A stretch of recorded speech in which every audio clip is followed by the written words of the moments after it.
When I first had that experience, I did everything possible to recreate that experience, and I never could. And to this day, I've never had an experience as deep as that. And I've, tried all sorts of, plant medicine and psychedelics. Nothing has even ever remotely come close. Oh, that's so interesting. You got to accentuate the positive. Wow, I feel good. A little bit of feel good goes a long way. You're listening to Karen Swain, teacher of deliberate creation, accentuating the positive, showing you a way to a better life. Accentuating the positive, it's not just fad, it's sanity. Who in their right mind would accentuate anything else? If you feel like that's what you want to do. Hello and welcome to another show, Accentuating the Positive with Karen Swain. As always, wonderful to be with you again. Look, I have on the show today the gorgeous neuroscientist and spiritual teacher, Dr. Kaushik Ram. Welcome to the show, Kaushik. Yeah, absolute pleasure being here, Karen. Thanks for having me. So Kaushik is in Sydney, down the road from where I am. I think you live in Bondi, don't you? Yeah, that's right. I'm literally about 100 meters from the beach. So it's one of the most magnificent places. And he's one of our upcoming speakers for the next Higher Self Online Expo, which is happening in July, between the 17th and 18th of July. It's a 24-hour online expo. We're covering all time zones across the world. And there's 6 hosts this time. Normally there's 2, Zane and one other. This time there's 6 hosts, so 2 in Australia, myself and David, couple in Europe, Tanya and Louise, and Geraldine and Zane in the States. And we are gathering speakers from across the world to speak about where science meets spirituality. So it should be a fabulous online. It's free to anyone. It's live streamed, and it'll also be, you can watch it later, of course, on Facebook and YouTube. But let me tell you a little bit about Dr. Ram. Dr. Kaushik Ram is a neuroscientist, author, and speaker, and brings together over a decade of study into the optimal performance of the body and the brain. Kaushik is on a mission to translate cutting-edge neuroscience into practical techniques that are applicable in real-world personal and professional environments. Dr. Ram's nervous system training program won the TEDx Sydney pitch at the Sydney Australian Opera House in 2018. He has been featured in multi-award-winning documentaries, and his precognition method has been applied in award-winning leadership programs. He is the best-selling author of Hidden World, the Inside Story of the Soul. Dr. Ram's career-defining discoveries show how to biologically unlock the intelligence of the heart using the precognition method, which teaches how to thrive in an era of rapid change, complexity, and ambiguity by taking the guesswork out of the hustle and exhaustive strategies and learning how to work with the precision of the moment. By regulating the rhythms of the heart, we find real solutions to managing stress, overwhelm, and anxiety instead of relentlessly attempting to calm a racing mind. Dr. Ram believes the heart is the missing link to the brain-body connection. Kaushik is on a mission to heighten the perceptivity of the heart, to accelerate coincidences which are not a series of unrelated events, but an innate ability of the heart to create. And as I said, he's one of our keynote speakers in Australia, Australian keynote speakers for the Higher Self Expo. And you can find Kaushik at drkaushikram.com. Wow. So sounds like you came from a scientific background. And what put you on a spiritual journey? Because most people in the sciences are not thinking about heart and spirituality. What changed for you, Kaushik?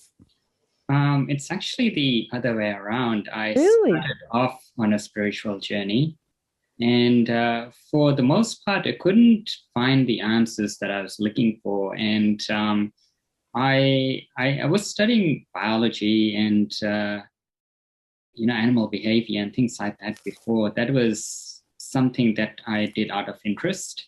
And after finishing high school, I went on to uni to study that.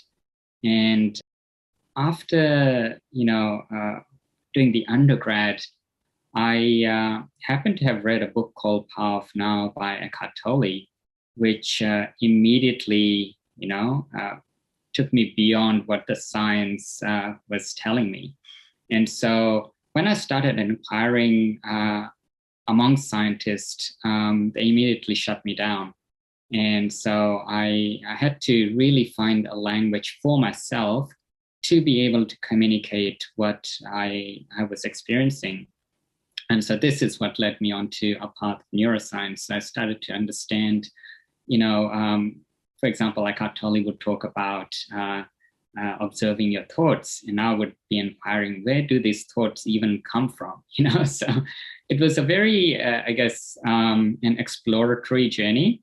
But as I dug deeper, I, gained my career in professional neuroscience as well. So I did acquire a lot of, technical knowledge.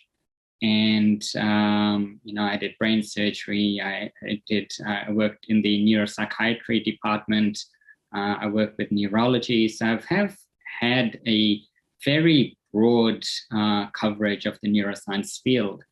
But at the same time, what started me on this journey was a spiritual inquiry in the first place. So why were you thinking about spirituality? Were your parents spiritual? Were you brought up in a spiritual environment? Yeah, that's an interesting question, actually, because I was raised as a Hindu, which is a tradition that comes from India. And, understanding the Vedas and the Ramayana and the Bhagavad Gita and all the spiritual texts was just common knowledge. So I was basically indoctrinated into it at a very young age. My dad is highly spiritual, or highly religious, I should say. And so I was in an ashram at the age of 8 until 14.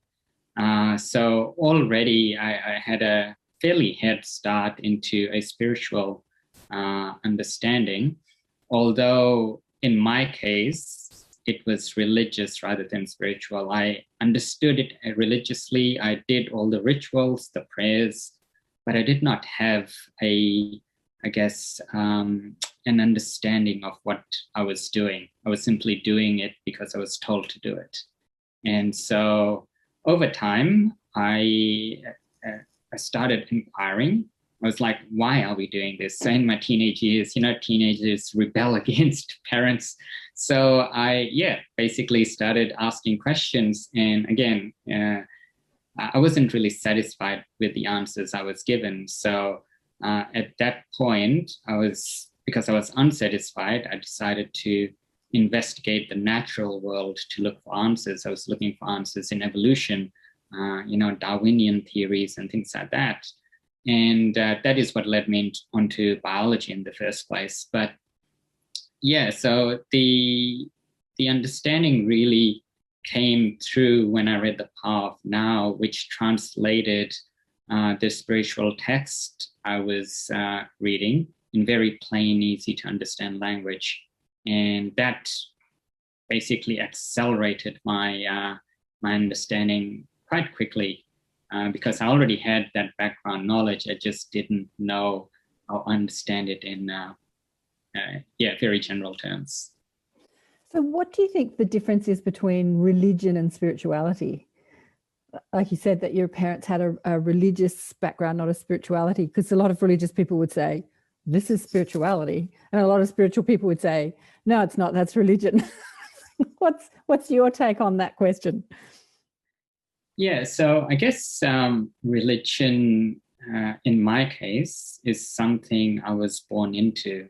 I didn't find it on my own accord. And religion as a structure, comes from some form of worship. And this is, I'm completely speaking on my own perspective here. So worshipping a deity or God figure or something along those lines. And I could not really understand why I was worshipping a statue or a picture. Like there's no sort of feedback that is happening there. And so, yeah, it just felt very odd to me. But, growing up in a culture where everyone's doing that, and if you don't do that, people look at you very strange. So I was going, but what we are doing is strange, not the other way around. So yeah, that caused a lot of, I guess, internal conflict. And that's where, that is what set me off on this journey. I was like, I don't understand. And no matter who I ask, they give me the same answers rather than thinking for themselves. So spirituality, in my view, is self-discovery. And so you question, you inquire, and then you assimilate or you gather practices that actually has some form of internal alignment with you. You might choose meditation because it calms the mind. But if you grew up with, say, ADHD, meditation is very hard to do, but something like ecstatic dance might be easier, and that is your meditation.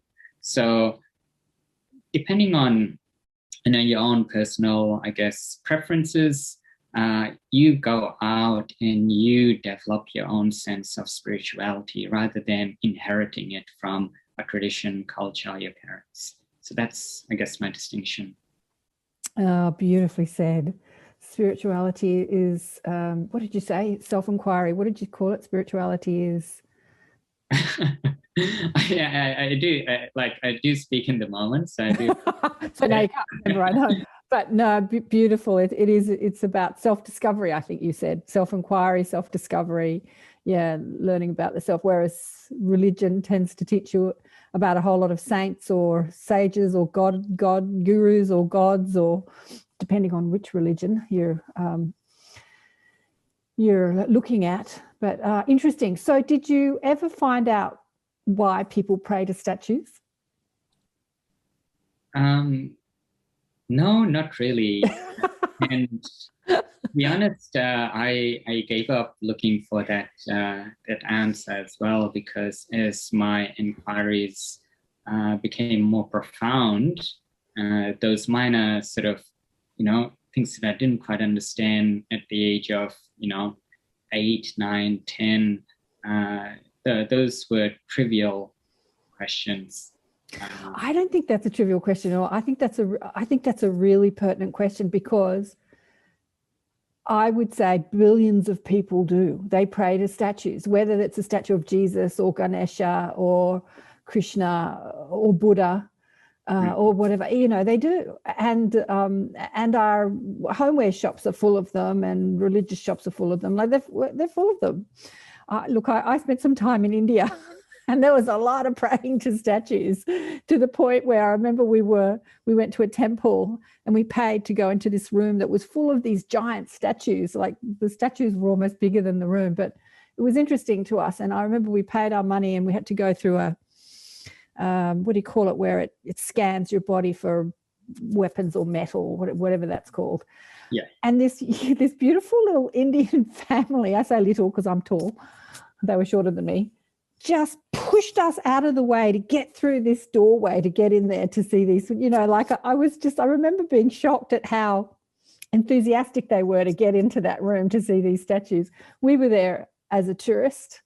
I think it's a really good question, and I've asked it many times, like, why do people, what do they think that they're getting from this? I think a scientific mind is a curious mind, right? So you don't take things at face value, you say, but why are we doing this? What's the point? Yeah. And that what's the point is something I've asked so often, and I continue to ask. And I mean, you raise a very important point there as well. Like, there's so much, I guess, superstition in these cultures as well. And that is another form of fear that keeps the culture together. When I was growing up, there was so many superstitions around what happens if you don't do the ritual, or superstitions around ghosts and entities and, the invisible, basically. So that in itself creates a fear of the unknown. And spirituality is all about surrendering to the unknown. So, I do make that distinction as well. Well, it's interesting that you call it superstition, because even inside the spiritual community, there's a lot of people fearful of the unknown. So in my community and where we talk, they're worried about negative entities attaching to them or attacking them or sucking their energy dry. And to tell you the truth, as someone who's very psychic and aware of the unknown and swims inside these unseen realms, it's not that it's not true, because this is possible that it can happen. Even people that are drug addicted, alcoholics, they can be spirits, ghosts, whatever you want to call them, that are still very attached to their physical lives, and they're trying to get a sensation of like alcohol or being drunk by attaching to someone who drinks a lot. And then that desire, spurs on that other person's desire to keep drinking. And this is a very real possibility. I don't know if you call it superstition, but it is the fear of it, I think, that we need to deal with. It's like what you said, is the fear of the unseen seems to be what you're calling superstition, or not helpful in our lives. Yeah, definitely. So I guess what I call superstition is belief systems that have been passed on generation after generation about a story, or like when I was growing up, there was a tree that was called the ghost tree, and there was always, children frightened about it because there was stories going around why, bad things happen when you go around the tree. So it could be a legitimate thing. There could be energies around there which, we have no idea about. But whether it was just local hearsay or whether it was something actual, as a kid, we sort of created stories around that. And we created ghost stories, and it was something, that we'd sit around a fire and tell each other and scare each other about. So it was, I guess, superstition rather than actually feeling the energy around the tree. Was it pure, or was it, a bit darker? That is not something that had developed at that point, and none of the kids I was around had developed at that point. So it's a very interesting one. So you also asked the question, where do thoughts come from? So where do you think thoughts come from? Did you find the answer? That's what I'm saying. Did you find it? I've thought about this a lot. And to this day, even as a neuroscientist, I do not have the answer to that. I might have ideas, but I don't find any of them. I can entertain those ideas, but I don't really know where thought comes from. Of course, there's a chemical reaction that happens, between synapses, and different brain regions communicate with each other, and can see this either through an EEG scan or a functional MRI. And we see how different brain areas interact with each other. And we can go microscopic as well. We can look at the minute detail, the chemical exchange that happens. But how is that then fabricated into thought? No idea. I know, right? And this is such a great question, because like you, I studied science. I as a naturopath. And that was the eternal question too when we're studying physiology and neuroscience. We can see the effects of thought, but we can't actually measure or see or find where the thought arises, where it comes from. But the rishis and the gurus would say that rather than us thinking, we're being thought. What do you say about that? I think again, I don't know what rishis or gurus and sages think, but yeah, there is a very different feel to actually being, and a lot of time, from my perspective, the mind tends to wander, and it's a very natural thing for the mind to do. In neuroscience, we call this the default mode network, which is the network that is triggered when the mind is idle. And so a lot of times the idle mind may travel into the past and reminisce on moments that we hold dear, or it could project into the future and, bring our dreams to life, which haven't yet occurred. And so our mind does wander in this sort of past future spectrum.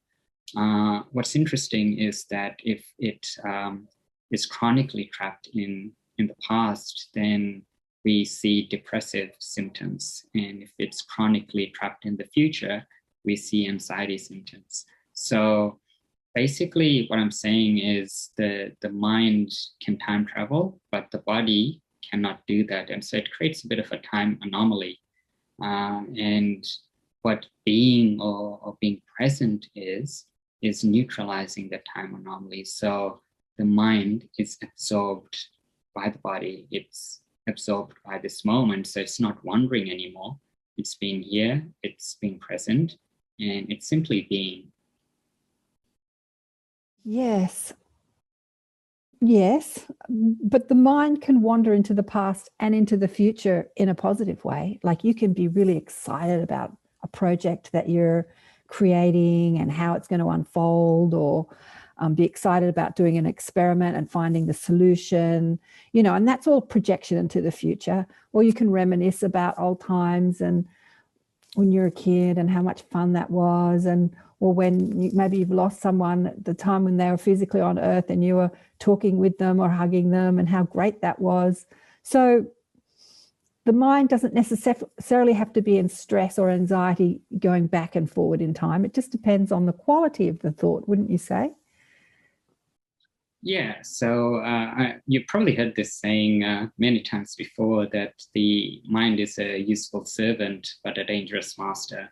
Mm-hmm. And so it's very obvious that the mind's attention has to be on something. And the moment it's distracted beyond, I guess, our current perception, then it starts to get caught up in things, which then becomes self-serving. So, and that's basically the origins of the ego. And for myself, this is what I often do, is I place the mind's attention on the heart. And so, as I mentioned before, the mind is a dangerous master, but a useful servant. So when it's serving the heart, then it doesn't matter what thoughts arise, it is very self-replenishing, it's self-regenerative. Also, the chemical composition of the body changes in response to that. Mm-hmm. So because our thoughts are more loving, filled with compassion, and that creates, I guess, a different layer of understanding. Mm. You can look at a problem, for example, that needs to be solved, and you can be very strategic with the mind, which is sometimes exhausting. Mm-hmm. You can look at it at the level of, solving this problem for someone else. And in a greater state, you can even look at it very compassionately. And that has its own intelligence. So it doesn't matter what the mind's attention is on, as long as it's coming from this state of love, then it doesn't really matter where you are in time and space, in the past, in the present, or in the future, as long as you're in the heart. Yeah. So, Dr. Ram, would you say that there is a few levels of mind? That is a very interesting question. Levels of the mind. Because we have a program, sort of conditioned response, that's like the subconscious programming that is conscious, like it's conscious, but we can be unconscious of it. Do you know what I mean? Like we can be saying things that's just coming from a programmed response, and we're not really conscious of what we're saying unless we stop and say, wait, is that something I really believe? Like your parents conditioning you into what you should think, or society conditioning it, or your school systems. It can come from anywhere, the media. And so there's a conscious level, subconscious, superconscious level of mind. Yeah, I've looked at this at a lot of different angles, and I guess the most coherent way that I've seen so far actually is a 8-level information processing paradigm. 8 levels. Mm-hmm. And levels 1 to 4 actually are within the body. Mm-hmm. In my work, I often talk about the heart being the first perception of reality, because the heart responds before any other organ mm-hmm. of the body responds. And so once the rhythms of the heart change, all the autonomic functions of the body changes as well. How we regulate, blood pressure or our metabolic function, everything changes. And so the body responds first. Your pupils will dilate, or you might have sweaty palms. All these are physiological responses. And at levels 5 and 6, this is subconscious processing of that information. So what the senses have gathered, what the body is feeling, has finally entered our subconscious. And the subconscious then decides what is important. And it bases this primarily on the activation of the fight or flight response. So if fear is triggered, that immediately becomes more important than any other information that might be mundane. And so once the subconscious has decided that, and it could be, emotionally related fear, or it could be fear with time, which is anxiety, for example. So once the subconscious has allocated that, then it reaches our conscious perception, and then we perceive reality based on all these processes that has occurred prior. So by the time information reaches our conscious perception, 200 milliseconds have passed. And so in a way, the mind is 200 milliseconds behind the present moment, while the heart is responding moment to moment. Beautiful, beautiful. So how does that help us in our daily lives, just to remember to bring everything back into the heart? Yeah, absolutely. So if we just simply think about all the choices we make in a day, mm-hmm. Depending on whether our heart accelerates or whether it decelerates, it changes our decision-making process. So, for example, it could be, it's very obvious in, for example, stock traders. They buy and sell at such a high rate, and the fear and reward pathways of the brain are so intimately connected in stock traders. And so the decisions they make, if the heart rate accelerates, emotion takes over, they're likely to make a decision out of panic, out of hesitation and things like that. But when your heart rate slows down, the same decision could be there, but you have all the time in the world to consider all possibilities, think about it, and make your decision based on your best knowledge at that time. And so, decision-making is one. Food choices, for example. If my body is in fight or flight, I am more likely to eat food that is providing me immediate energy. So quick snacks, carbs, all that kind of stuff, which then goes into the body as a quick fix. if I'm calm and relaxed, then I can go, hey, I don't need food immediately. Instead, I can plan my diet and I can go, okay, this is what I'll have for lunch. This is how many calories I've had. So during dinner, I'll reduce the amount of calories to this much. And, you can think very objectively. So the heart, when I talk about it in practical sense, it really dictates all the subtle choices that we make, even if it's without our own awareness. So the body is deciding this all the time, and based on whether we are going for a quick fix, immediate reward, or are we going for long-term fulfillment. This is really the decision-making process that goes moment to moment.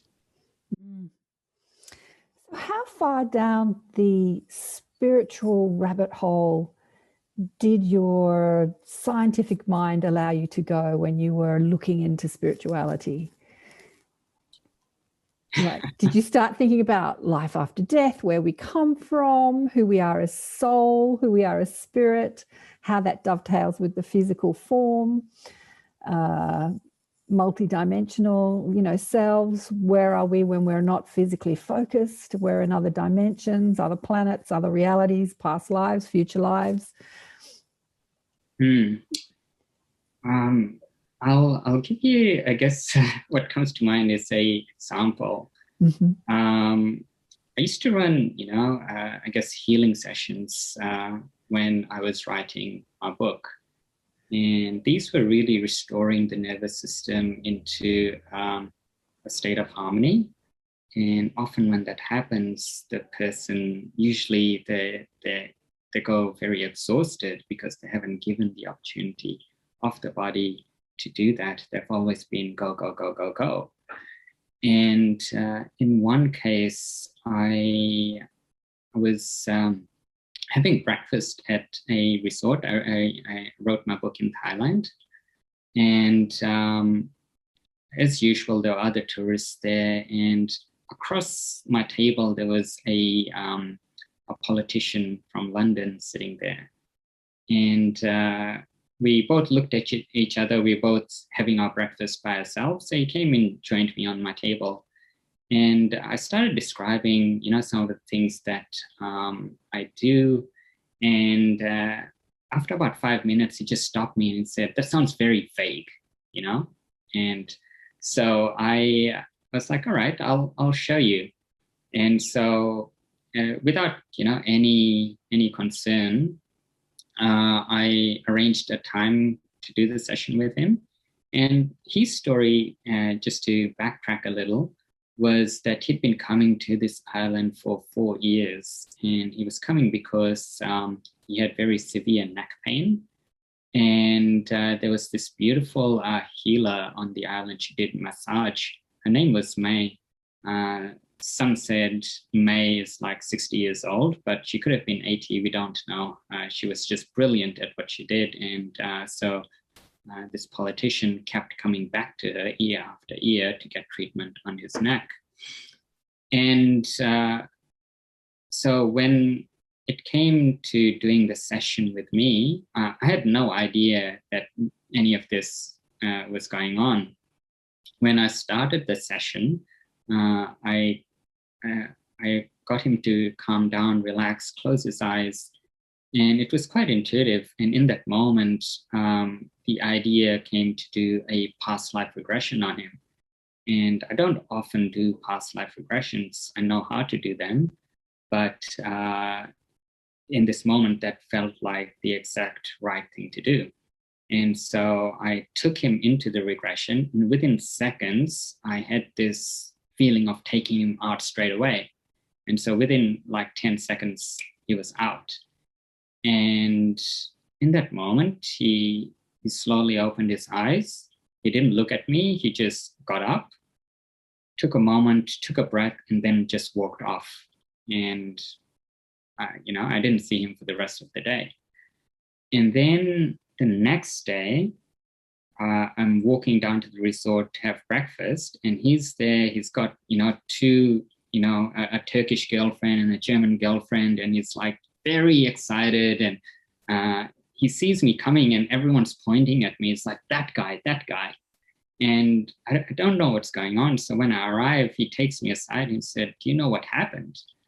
And so he told me the story where he felt quite weird going into, the regression. But when he fell into that trance, he saw himself open his eyes in the regression, and he was standing on this stage, and there were hundreds of people looking at him. And in that moment, he realized he was about to be hung. And in that moment, he appeared as his current self, looked into the eyes of his former self, and said, I forgive you. And in that moment, I had pulled him out. And the crazy thing is, all his neck pain simply disappeared. And to this day, he doesn't have that neck pain. And the funny thing for me is that whether or not this is true, I don't know. Whether past life regressions work or not, I don't know. In that moment, that felt like the right thing to do. And so that is where I sit with, these experiences. And they simply are, for me, experiences. I don't go any further than, hey, this is a new technique that I've developed and I, want everyone to know about it. It heals the world. No, it was simply true in that moment. And yeah, so this goes back to the question, where is thought coming from? Because there is a thought or a fear that's locked in his body that is expressing as pain.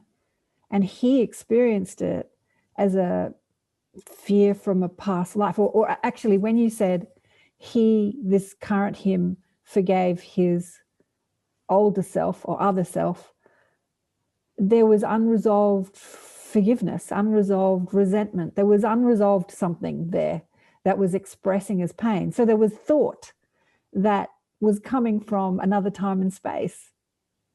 So it's interesting, isn't it? Where does thought come from? It wasn't coming from his current life. Yeah. And so, the thing is, I could invent explanations about this, but in all honesty, I don't actually know. So beyond that moment, which felt true, I could come up with so many reasons, but it's exhausting of why this could have happened or not happened. But for me, I leave some things to mystery, and that's how I find great value, actually, because I'm always fascinated by wonder, and every moment, therefore, is different for me. I don't take that same experience and try to apply it with someone else, because that might not be true for them.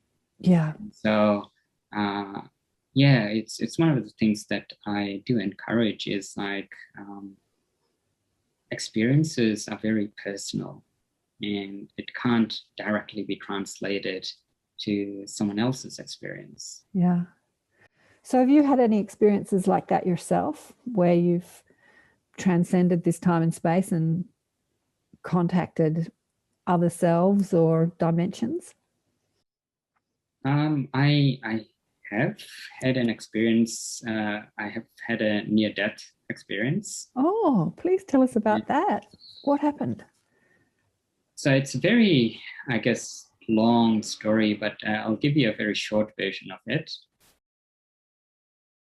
When I was around 22 years old, I was working as a photonics engineer. And when it came to the Christmas break, I didn't know what to do. I had just arrived in Australia at that point. And so I took a holiday, which was the cheapest flight out of Australia, and that was to Bali. And when I arrived in Bali, it was very hectic and lots of chaos. And I was like, I don't like this. I started island hopping all the way east, went through Lombok and Flores and through Komodo Island. And eventually I ended up in the lowlands of Irian Jaya, which is the west side of Papua New Guinea. And then I looked up into the clouds, into the mountains, and I was like, how do you get up there? And so eventually I found that the only way to get up was through a military aircraft. And so I surrendered my passport to the Papua New Guinea military, and they threw me on this aircraft, no doors. It was just a pretty battered old airplane. And we flew over the highlands, and there's no roads up there because when they tried building the roads, the mountains were so steep that it kept, washing away. So by the time they finished at the end, half of the road that they began with had already slid down. So we flew over these very enchanting mountains. It's so high, you'd expect it to be snow-capped, but it's not. It's, tropical. And we landed in this valley, and I was given instructions to go into the marketplace, and I'll find a man there who spoke English. And that was the only instructions. The military disappeared into the grasslands, and I couldn't see them anymore. And so I walked towards this path, and there I found this very battered old hut. And I went inside this hut, and sure enough, there was a guy who spoke English. He was a middle-aged man in his 50s, quite depressed, but he was my tour guide. And we went through all these, unique areas, underground caves, suspended bridges, and, just through the deep forest of Papua New Guinea, met with so many different tribes. And one night I was asked to stay in this hut, which was built by the missionaries, which was back in the 1800s. And when I got in there, the hut actually felt terrifying. And as I mentioned, when I was growing up, there was a lot of superstition, and I had not quite understood where those superstitions came from. I had no concept of what energy feels like, what is good energy, what's bad energy. But when I walked into this hut with my very basic, understanding, I felt even terrified to breathe that air. There could have been, massacres that have happened within that hut. I didn't know, but it was the most terrifying place that I've ever stepped foot in. And that night when I slept, I became incredibly sick. Whether it was entities, ghosts, I don't know, but all I knew was I might not make it alive from this hut. And then, because I was in so much pain to the point where I felt like my head was about to split open, I decided to do the only thing that I knew to relieve pain at that point, which was meditation. And so I descended deep into my body, and to counteract that pain, the meditative state had to be even deeper than what I felt physically. So at a certain point, my body, this physical form, disappeared, and only consciousness remained. And that wasn't the end of it. That was only the beginning. So when the physical form disappeared, so did the pain, because it was no longer, the pain was in the physical form, so I felt no pain. But I kept going deeper. And at a certain point, time disappeared as well. So I could experience everything simultaneously, from, the evolution of dinosaurs to the extinction of man, from the particles, moving around a nucleus, to galaxies colliding against each other, and everything moving at light speed all at once. And so because time had disappeared, the mind had abandoned that journey entirely. And what remained was just this eternal nothing. And then when I came back into consciousness, anything that the mind could think of, this feeling of consciousness had already come up with the answer. So it was an all-knowing state. And I don't know how long I was in it, but when I came out of it, the first thing that occurred to me was I'm human, and the entire history of humanity occurred to me all at once. And I was like, oh my God, like, what are we doing on this planet? And it's taken me about 5 years to integrate back into society after that experience. So that was one of the catalysts for me studying neuroscience. And as I said, like, it was the spiritual experience that came before my interest in neuroscience. So once I've had that experience, neuroscience was only a language to translate that into meaningful sentences so that people don't think I'm crazy. Yeah. Rather than, yelling from the tops of mountains going, I've had this experience, but without a language to talk about it. Wow. Oh, wow. When you said that the spiritual experience came first, I thought it was the experience of the religion from your parents. I didn't realize it was the near-death experience or the out-of-body experience or the inner-body experience. I don't know, wherever you were, because you didn't perceive the body, but you didn't sound like your consciousness traveled. It sounds like it was all happening in the eternal here and now. Yeah. So I didn't I can't, to this day, when I first had that experience, I did everything possible to recreate that experience, and I never could. And to this day, I've never had an experience as deep as that. And I've, tried all sorts of, plant medicine and, psychedelics. Nothing has even ever remotely come close. Oh, that's so interesting. I was listening to a woman yesterday, day before, anyway, this week sometime, talking about her near-death experience, and she said that she did come close to the replication of the feeling of the experience through meditation. But now what happened? She connected, but she was connecting with another soul, another person.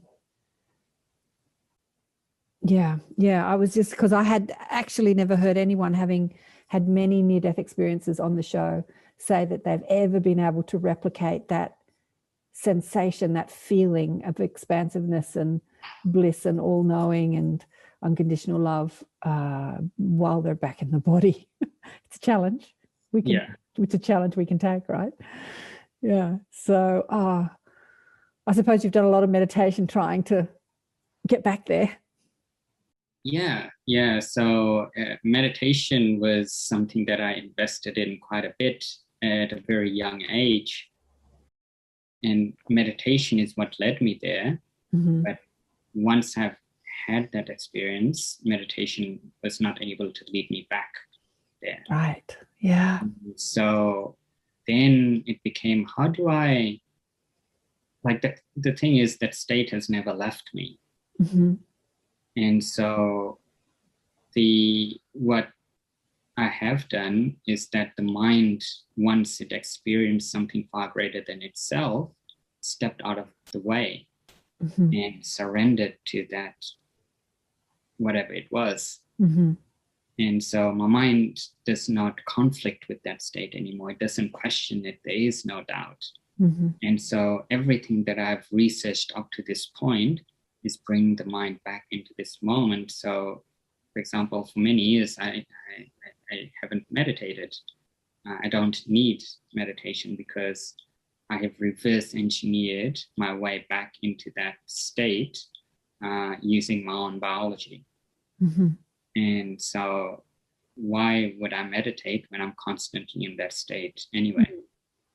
And so when you were having this experience, you said that you started meditating because you felt so ill. So you felt this energy in this cabin that you're in, and you perceived it as like massacre type energy, but awful energy, whatever you're feeling.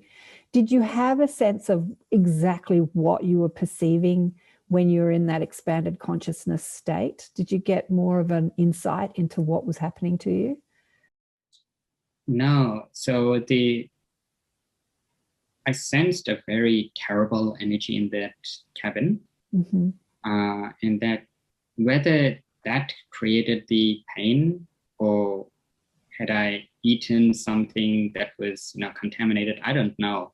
But what I do know is in that cabin, I was in enormous amounts of pain, so much pain that at that point I had written a letter to my mom and dad saying, I'm not going to make it. Wow. I'm sorry for being stupid and adventurous, Right. So when you had the expanded experience and you came back into waking consciousness, the pain had gone? Yeah, completely. Right. Yeah. So once I had, I guess, gone beyond form, which, I guess can be associated with the body, and directionality. When I was in that state, there was no up, down, left, right. There was no form, so there was no orientation either.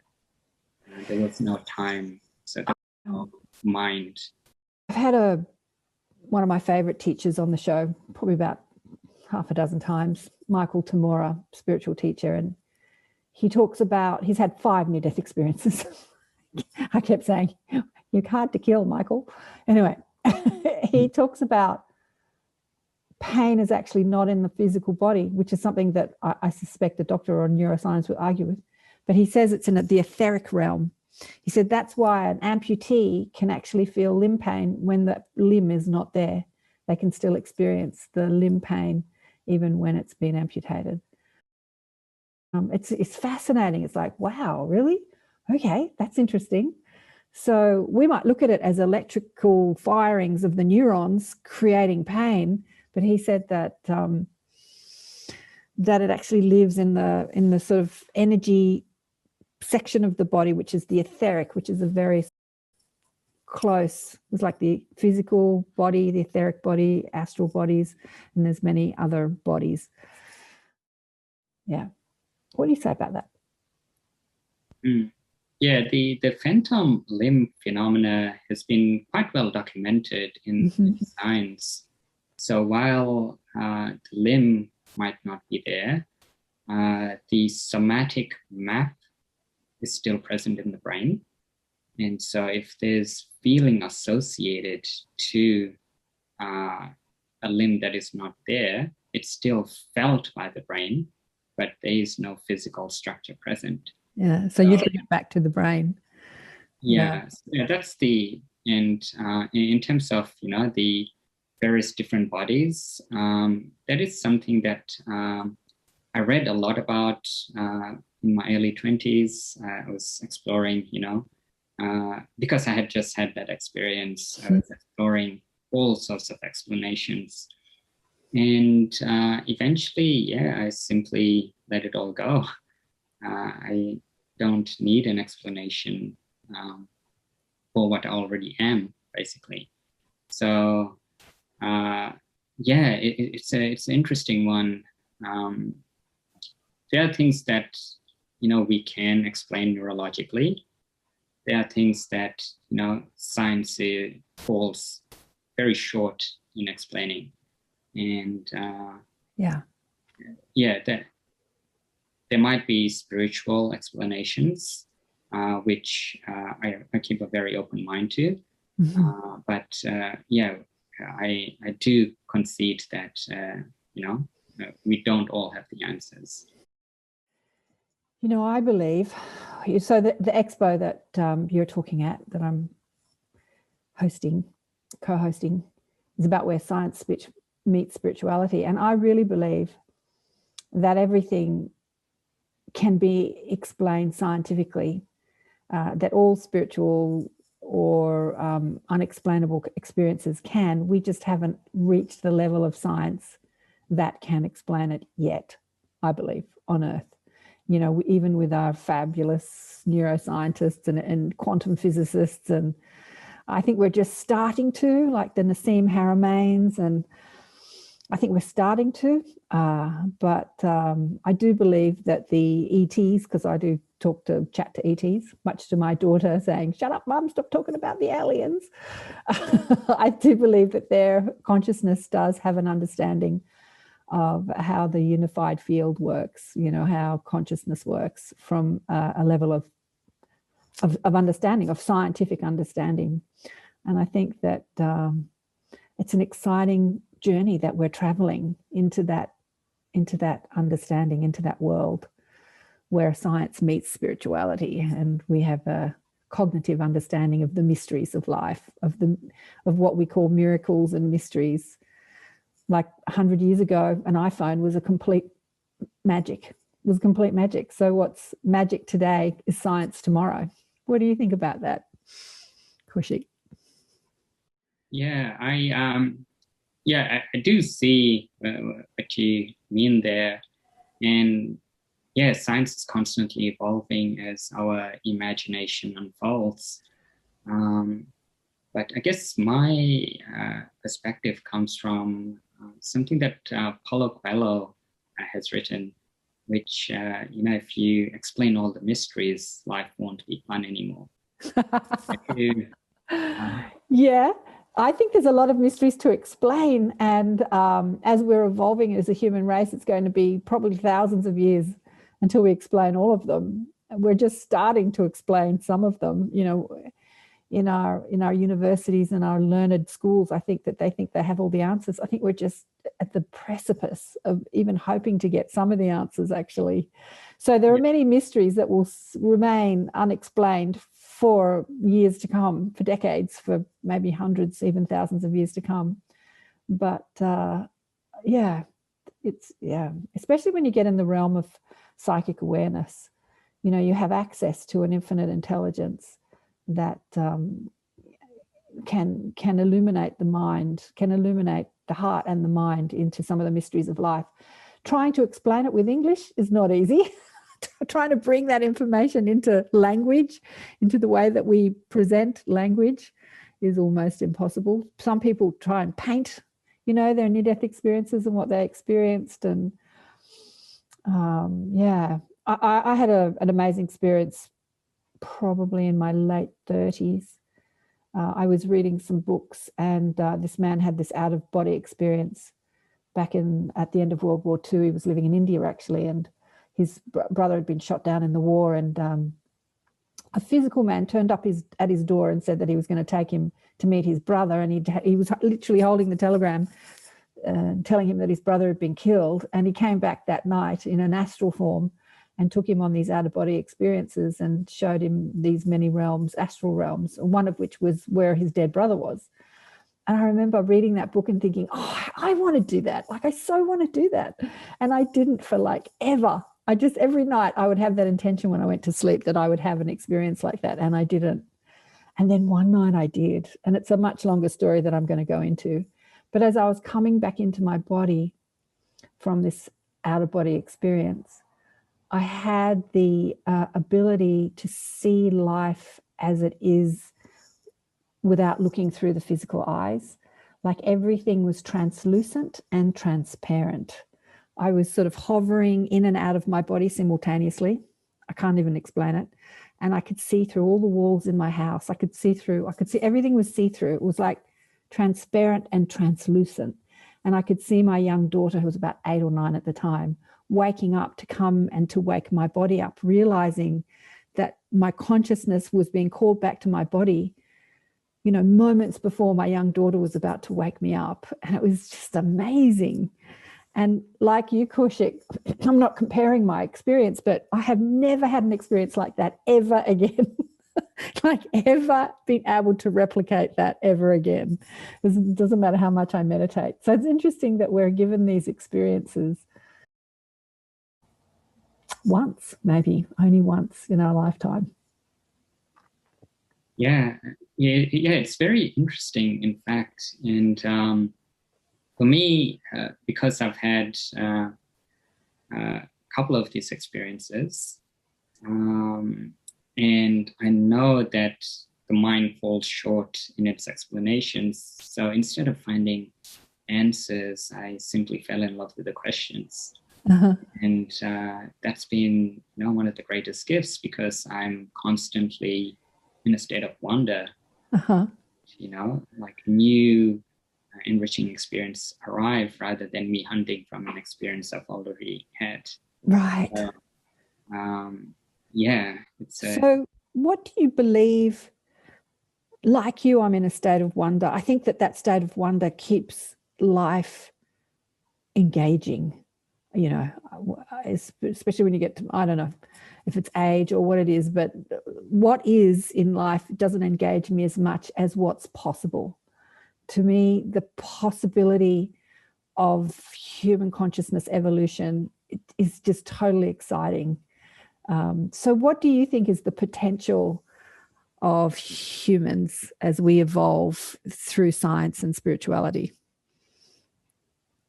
Yeah, that's a great question. And I do cover this in my book, Hidden World. So the whole purpose of that book has been to explore the evolution of humankind.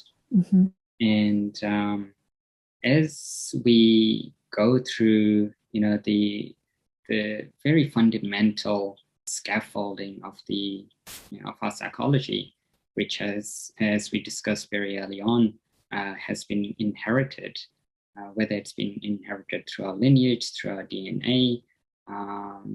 It's a very interesting question in itself. For my PhD, I actually looked at the genetic composition of thought. So certain brain regions are wired in a very characteristic way, and that shapes the way we think. If it was wired some other way, we will have a very different way of thinking. So even genetically, the brain is wired to see, perceive, think in a very particular way. And once we sort of unfold all of that, and we realize thought is something that, we can play with rather than be consumed by, then we might even lose interest in, what's possible through thought, because there might be something beyond it. And that's where it has really fascinated me, what's beyond the mind. And for me, in my various experiences, I've found that the mind can be very deceiving. It can even deceive us and manipulate us into doing certain things. But when we are coming from the heart, it is a very genuine expression, and there's no manipulation there. And I'm not talking about the heart in a romantic sense, which is, all the fantasies that we have been brought up with, the fairy tales and all of that. Now, I'm talking about the heart in a very biological perspective, as the first perception of reality. And so then, because the body is the only place that we can actually feel safe, feel secure, and feel at home.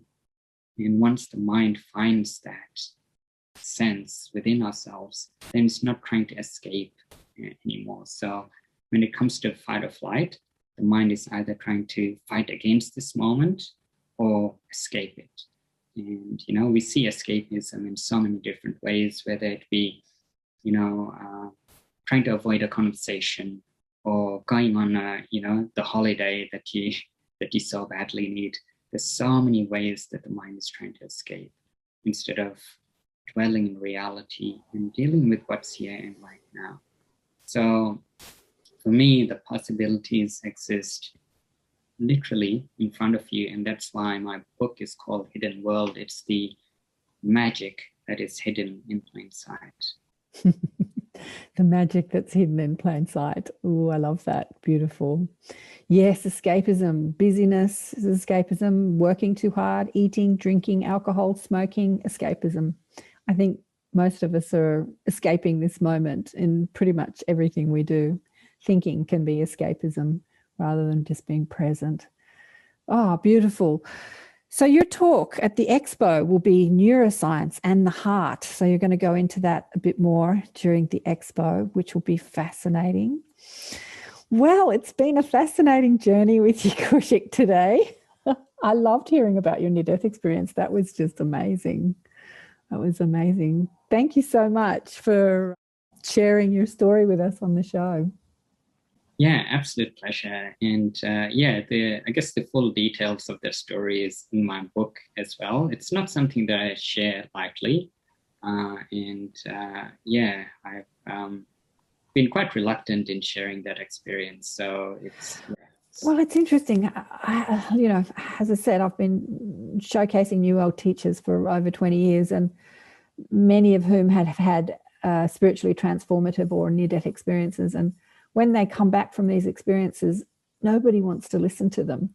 So it's interesting that in order to find a way in which to communicate it, you delved into science. I think that's perfect, because I've had many scientists on the show that once they had a near-death experience sort of left science behind and just delved straight into talking about spirituality.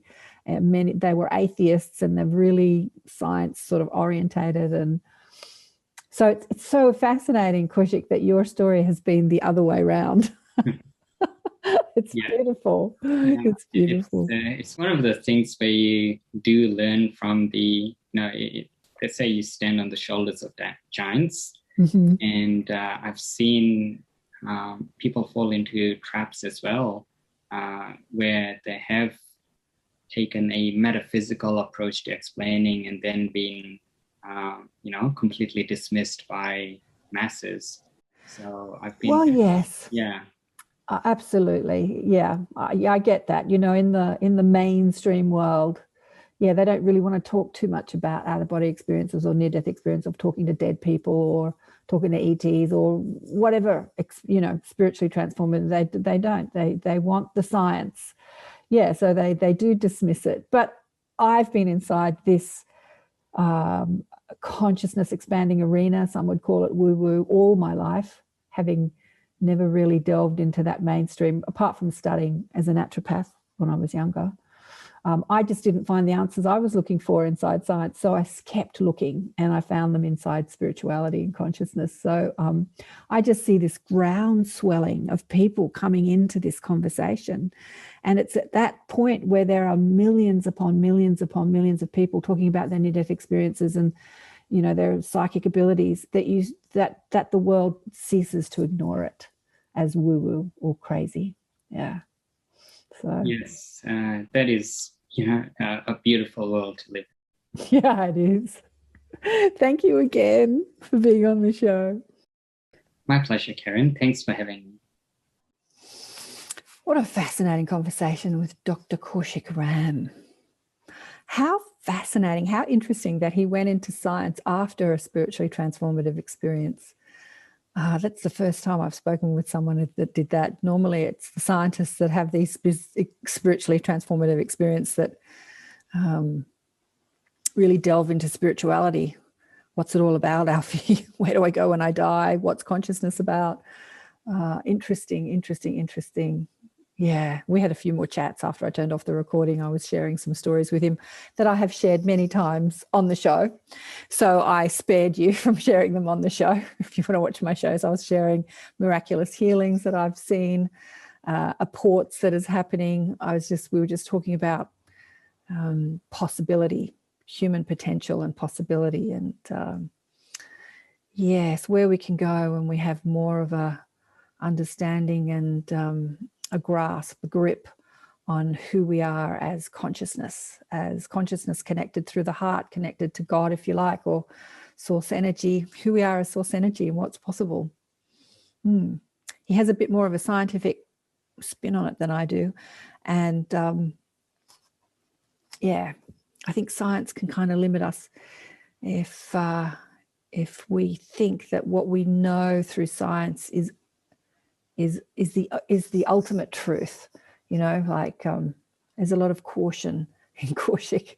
He was saying that there's a lot of gurus that sort of pretend to manifest things that are charlatans, and people that speak to dead people that are also charlatans. So he's quite cautious of delving too much into the realms of the unseen, because if it's unseen, then how do you prove it?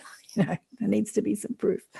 But his work is beautiful. He does beautiful work. He works with a lot of people. He works with a lot of, business people and personally and companies. And he's actually a bit of a real deal here in Australia. He's done a lot of TED Talks, and just like his bio, he's won awards.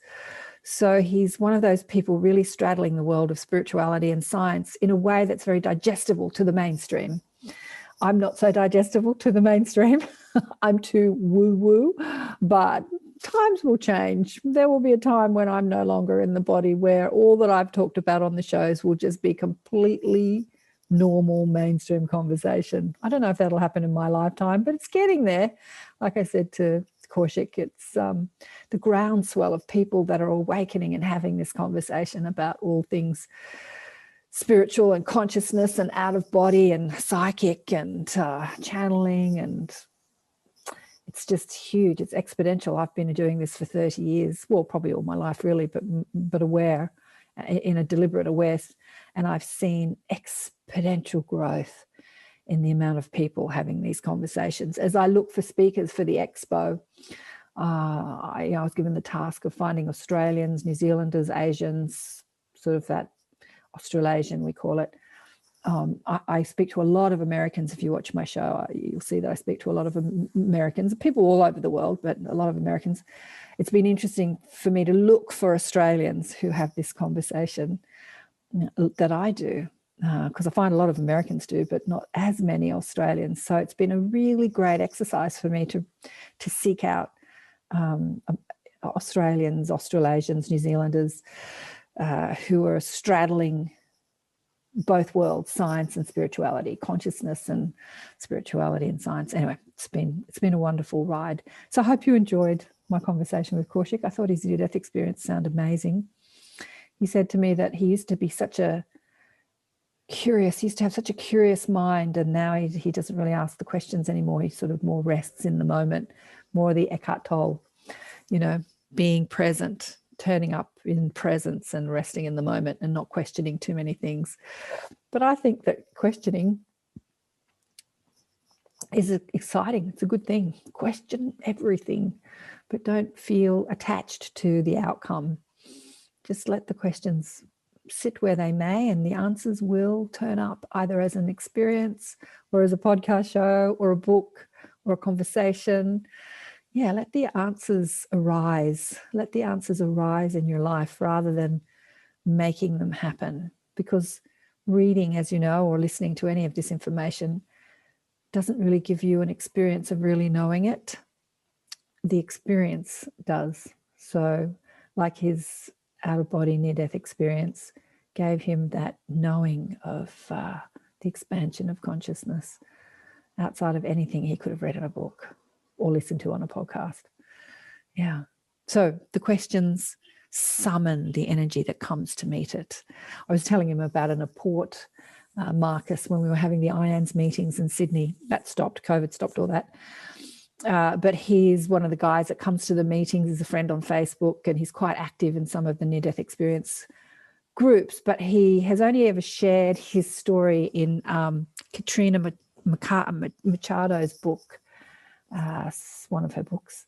And he hasn't come on my show yet. I've been asking him for years. But anyway, he has the experience of things just manifesting out of thin air. They're called apports, pieces of jewelry, crystals. And when I was at one of the meetings, he was showing me some photographs of some of the things that have just turned up, crystals and jewelry and the like.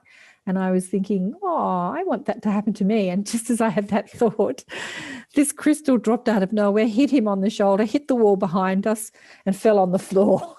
Little green crystal. I should get it somewhere in the house. And he said, there you go. There's your report. Just manifested out of nowhere. How does science explain that? It was so much fun. Yeah. Every session we had, because I think Nicole was doing them monthly, there was an apport. There was a little angel a silver angel thing that manifested on one of the speakers. I think it was Karina, actually. She was speaking about her work. When she got home, it was sitting on her bed, just sitting there on the bed, like it didn't belong to anybody. It didn't belong to her, it didn't belong to her children. There had been no one in the house. It was just sitting there on the bed. And then there was another piece of jewelry that manifested for the speaker that spoke the week before that, or the month before that, just turned up. But it happens around Marcus. There's something about Marcus's energy that allows that to happen. I don't know what that is. Can science explain that? I think science can, and I think we will one day. But for now, it's a mystery. Magic, miracles, and mysteries. It is fun, like Kaushik says. It's nice to be in the mystery of it all. The magic and the mystery of life. Thanks again for watching, and remember to like and subscribe and share your comments and what you think. Tell me what you think, where spirituality meets science. I'd like to know what my listeners think about that, how you're marrying these two supposedly separate ideologies. I think they're very connected, always connected. And yes, thanks again for listening and watching. And remember to buy the book Awakened by Death, and go to the Higher Self Expo and sign up. You actually don't even have to sign up. It is available free to everybody. We're not even asking for an email. It'll be on YouTube after it's live, but it'll be around, not around, but on the 17th, 18th of July, mid-July, on the weekend, 24-hour live expo with some amazing speakers from all over the world, discussing this topic, where science and spirituality meet. It's very exciting. Big love to you all. Bye for now.